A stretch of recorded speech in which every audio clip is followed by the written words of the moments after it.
Eh bien, bonsoir, bonjour à tous, à toutes.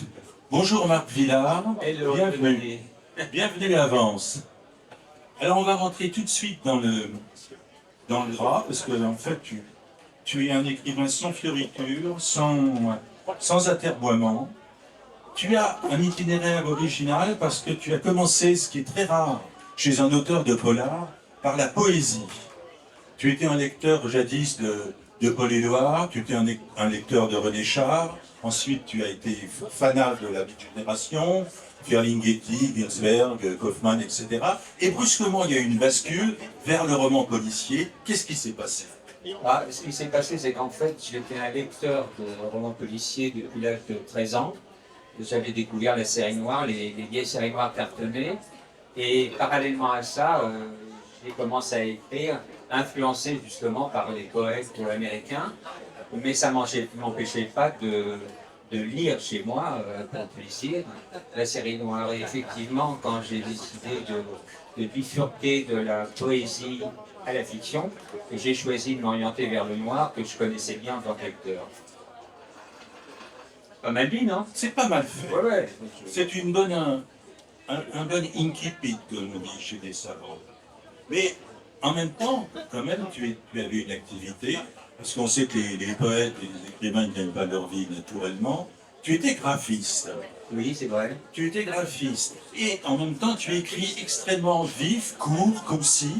Tu écris sur l'os. Est-ce que le fait que tu sois graphiste a quelque chose à voir avec l'architecture de tes textes, le côté extrêmement resserré, comme un dessin, comme presque un tracé? Non, je pense pas. Mais c'est vrai qu'on pourrait faire une analogie entre le travail du graphiste et une écriture structurée, mais non, ce sont deux choses différentes. Hein. J'étais graphiste de profession, donc comme tous les poètes le font, gagner ma vie et ramener ma paye, comme on dit. Mais oui, mais en fait, non, je ne sais pas trop ce qui a fait de moi un écrivain de fiction qui soit plutôt comportemental. Je crois que j'ai toujours eu du mal avec la littérature très mentale, très, comment dirais-je, très cérébrale. Psychologique, les gens qui pensent sans arrêt, c'est-à-dire qu'avant de traverser la rue, ils vous font 2 pages pour vous dire qu'ils risquent quand même de se faire écraser. Et donc je suis plutôt donc, du domaine du comportement, un peu comme au cinéma. Au cinéma, on n'entend pas les gens penser, mais ils se définissent eux-mêmes par ce qu'ils disent et par ce qu'ils font. Donc j'écris un peu dans cet esprit-là.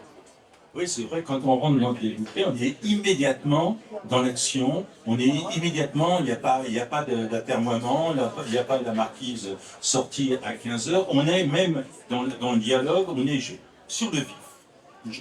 Oui, j'essaie effectivement de prendre les actions en cours et de développer après des explications éventuelles, des éléments éventuels pour qu'on sache où on se trouve, avec qui, comment ça se passe.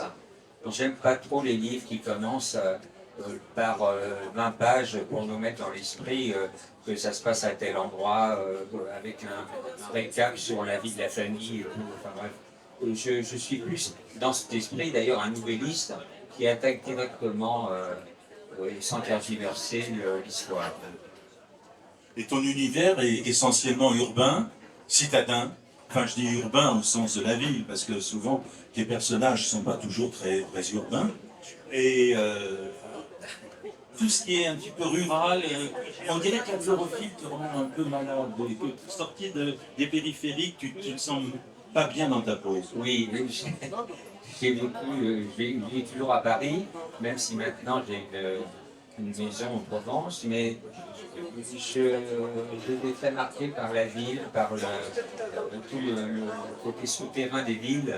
Et même quand j'écrivais de la poésie, c'était de la poésie urbaine qui avait été mise à l'honneur quelques années avant que je m'y mette moi-même, par des gens comme Daniel Guiga, Franck Benaille, Yves Martin, que tous les poètes connaissent bien sûr. Et j'avais été très influencé par ces poètes-là, plus que par exemple Kevin Levard ou René Char, surtout que j'aimais, mais qui étaient loin de moi. Donc je pense que si j'ai écrit sur la ville, c'est parce que j'habitais la ville. Oui, mais quand même, il y a chez toi une noirceur, un pessimisme qui se dément jamais, sauf dans tes récits d'autofiction, et on va y revenir un peu plus loin. Bon, est-ce que tu penses qu'il faut voir les choses comme elles sont, c'est-à-dire moches? Oui, c'est ça. Je crois qu'il faut dire le réel. Hein. C'est d'ailleurs tous les auteurs qui sont issus de la pop, ou comme les Américains qu'on citait précédemment. Le réel est important. Je suis loin de l'imaginaire et donc je pense qu'il faut dire la réalité. Maintenant, entre dire la réalité et faire un travail de journaliste, il y a deux mondes. Je reste quand même à l'école. Avec, on escorte toujours quand même une musique en basse continue, qui était jadis plutôt le rock, et qui semble être maintenant plutôt le jazz. Est-ce que tu irais jusqu'au slam et au rap? J'écoute un peu de rap, mais comme mon fils aîné, j'ai un peu de difficulté. Cela étant, si j'ai bifurqué comme ça sur le plan musical, puisque j'écris, on parle de ça parce que j'écris pas mal autour de la musique, c'est que j'ai grandi avec le rock, donc effectivement, j'ai beaucoup écrit, influencé par le rock et la musique, mais en même temps, je m'intéressais aussi au jazz. Et je pense que c'est une affaire de génération. Maintenant, si je suis passé plus au jazz, je pense d'ailleurs que ce qui se produit maintenant dans le domaine du rock pur, je ne parle pas de tous les épisodes du genre comment l'électro, tout ça, ça ne m'intéresse pas. Mais dans le rock pur, ce qui se fait maintenant m'intéresse également. Par contre, dans le jazz, et notamment dans le jazz français, il y a beaucoup à apprendre. Est-ce que tu écris à l'oreille, c'est-à-dire est-ce que tu te répètes les textes comme ça à haute voix, comme ce cher Flaubert et son gueuloir? Est-ce que tu répètes tes textes en marchant pour voir si les mots coulent bien, s'il n'y a rien qui arrache le tympan? Est-ce que... Je fais ça, mais je ne le fais pas à haute voix. Je me lis, me relis. Et c'est vrai que j'ai tendance à faire passer le côté oral du texte avant la rectitude de l'écrit. Je m'explique. Si par exemple je viens d'écrire un texte et qu'à l'édition, je m'aperçois qu'il ne fonctionne pas très bien, qu'il accroche, je peux changer des mots pour en mettre d'autres qui soient moins parfaits, mais qui soient meilleurs à l'oreille. Donc oui, j'écris beaucoup à l'oreille. Écrit à l'oreille. Les personnages centraux, les héros, ou souvent les anti-héros, sont quand même des perdants magnifiques, des losers. Pour toi, la littérature n'est certainement pas faite avec des bons sentiments. Non, enfin, chacun écrit ce qu'il entend, mais j'ai plutôt tendance à écrire sur les lieux de la souffrance, les gens qui sont dans une position de souffrance, oui, de difficulté, que sur ceux qui vivent bien, qui se la jouent douce, et sur lesquels il n'est pas urgent d'écrire. D'ailleurs, si les gens sont heureux d'une façon générale, je ne vois pas pourquoi on perdra du temps à écrire sur eux, autant vivre ce bonheur merveilleux. On nous promet aux prochaines éditions.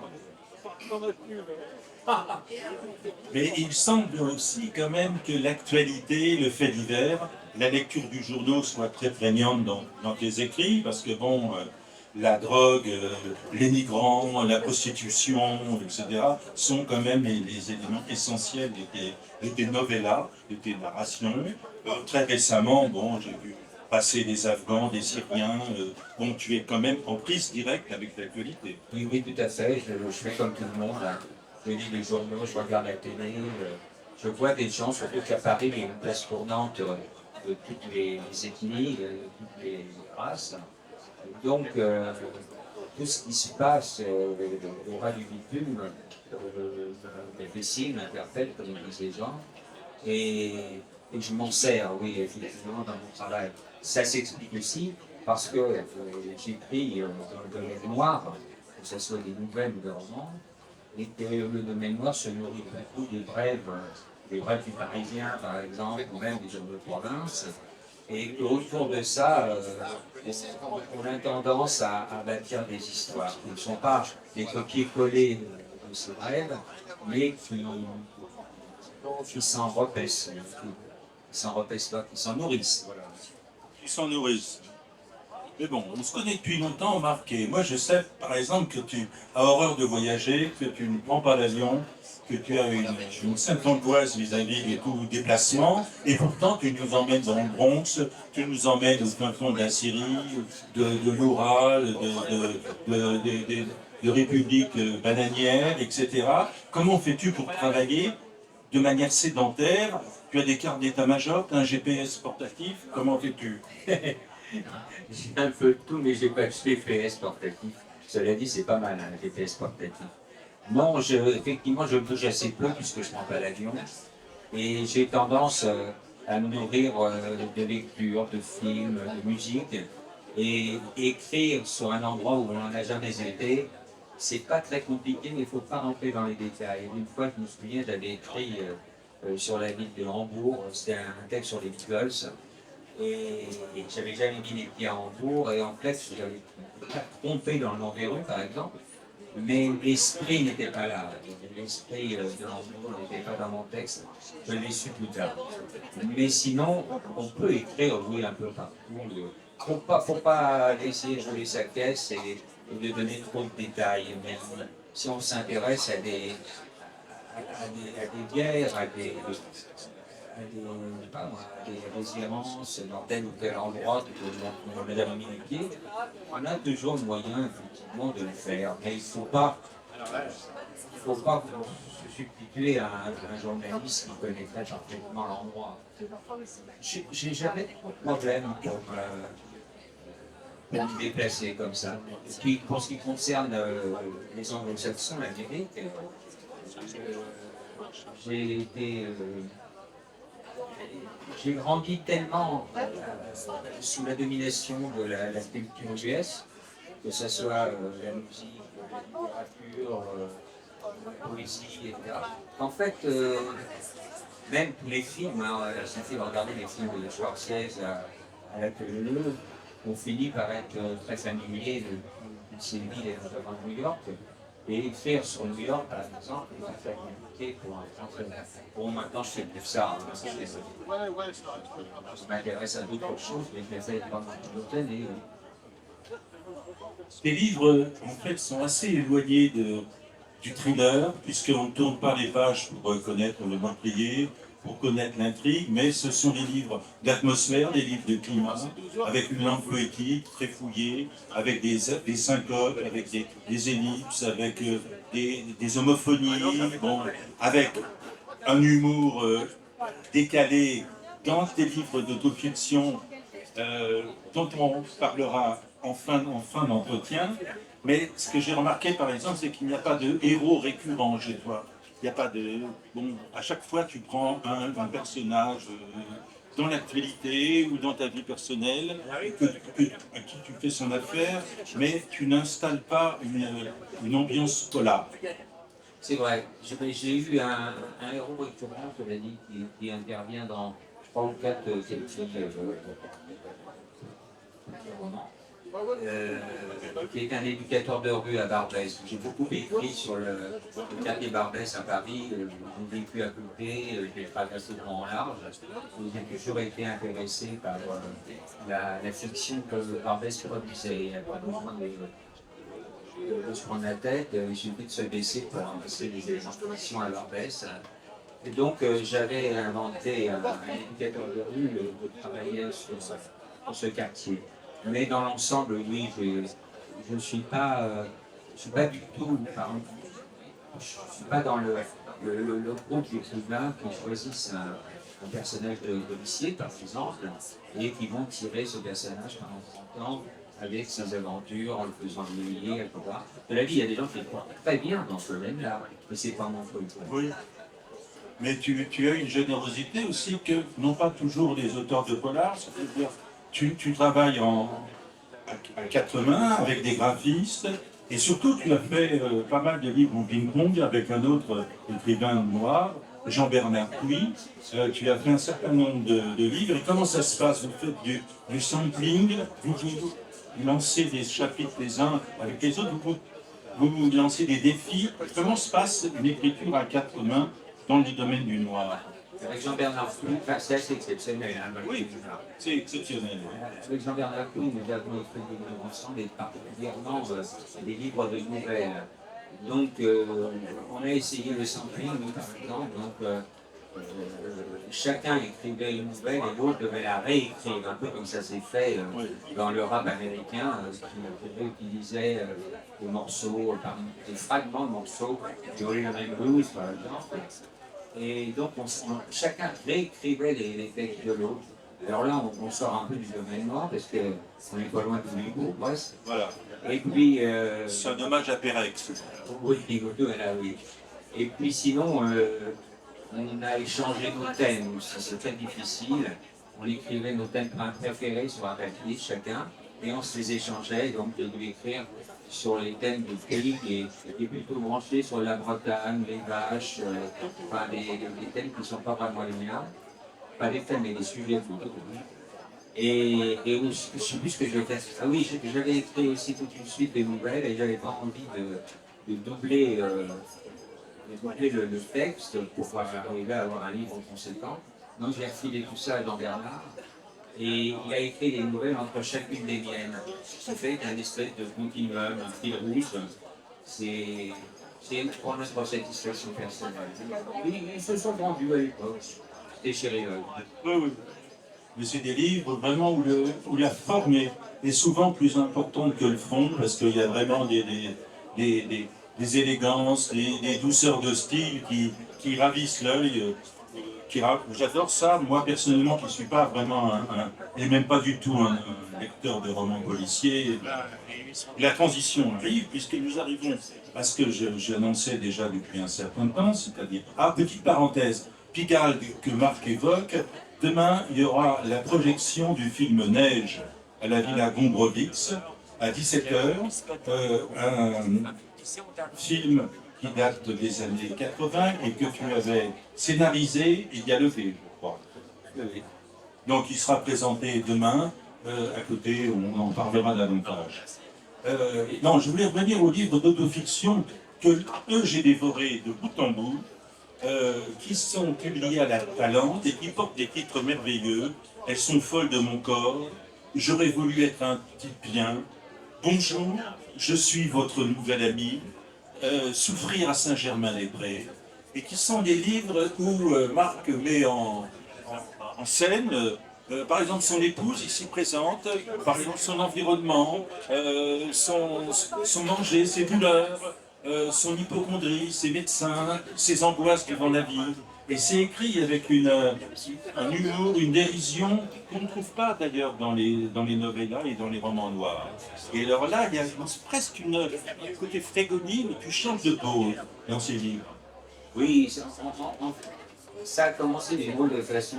J'ai été invité de temps en temps dans des espèces de salons, il y en a encore à Paris, hein, je me rappelle que ça existait plus. Et le soir, vers 19h, on est invité et on arrive comme ça, on connaissait personne. Et comme je sentais de mon boulot de graphiste, j'étais en costume, je me bien habillé, j'avais des cravates parfois. Et des gens, quand ils me voyaient arriver, moi qui écrivais sur les bas-fonds de la ville, par Brest et tout, ils croyaient à peine quand je disais que c'était moi. Donc il y avait une espèce d'équiproquo qui se produit souvent, c'est-à-dire un amalgame entre ce que l'on écrit et ce que l'on est réellement. Donc moi, on me pensait arriver comme un philo, et puis bon, c'était quelque chose. Enfin, je me suis dit, il faut passer ça, il faut que je montre aux gens qu'on fait un fouillard invétéré, un hypochondriaque, et comme tu le disais tout à l'heure. Et il faut dire la vérité. Alors j'ai fait un premier livre qui s'intitulait J'aurais voulu être bien, où je raconte avec une série de nouvelles, ma vraie vie, si je puis dire, quand je un gosse dans un grand magasin, avec tout ça. Et ça a plu à mon éditeur, puis probablement à quelques lecteurs. Du coup, j'en ai fait 7 des livres comme ça, et qui sont, on pourrait les appeler des autofictions. Ceci près que les autofictions qui sont faites en France généralement, c'est pour dire tout le malheur de l'adolescence. Vous êtes des gens qui souffrent beaucoup pendant leur adolescence et qui écrivent plusieurs livres pour nous raconter leur souffrance. Donc moi, c'est plutôt pour raconter, comme je suis nulard, et c'est plutôt rigolo. Ce sont des livres un peu plus.